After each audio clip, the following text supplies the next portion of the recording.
Hi, I'm Taki Laliotitis here at beautiful Matanzas Creek Winery, and I'm going to give you a quick demonstration on how to shuck an oyster just in time for summer.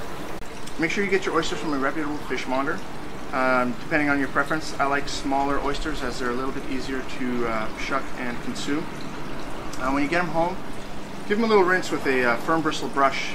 Pay special attention to the hinge in the back of the oyster here, making sure to brush out any type of sediment or debris that may have gotten into the hinge. Using a terry cloth towel, an industrial grade oyster shucker, and a firm surface to work on, I'm going to go ahead and put my oyster in the towel here, and then insert the tip of the oyster knife into the hinge. Now, this isn't about really driving the oyster knife into the oyster shell so much. You might crack the shell, and even worse, possibly stab yourself. You just kind of want to give it a gentle twist back and forth, and you'll feel it pop and release. Immediately pull the tip of the knife out and go ahead and wipe any sediment or debris that might be on the tip of the knife, and then put the knife back into the oyster shell.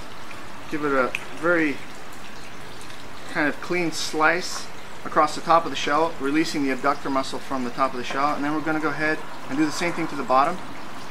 First, I like to flip the skirt over so I don't damage the oyster, and then again in a slicing motion with my blade pointed against the bottom of the shell, this time separate the oyster from the shell.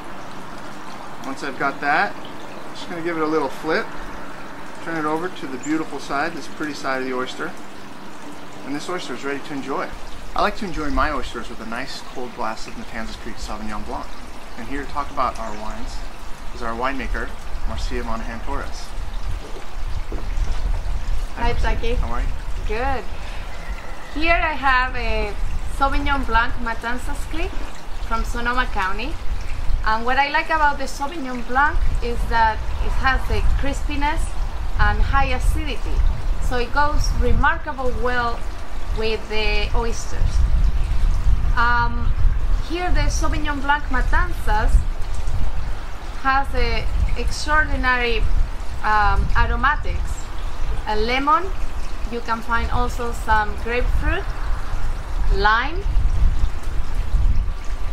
In general, the intensity is pretty high. We really enjoy it, and I hope you do too. Cheers!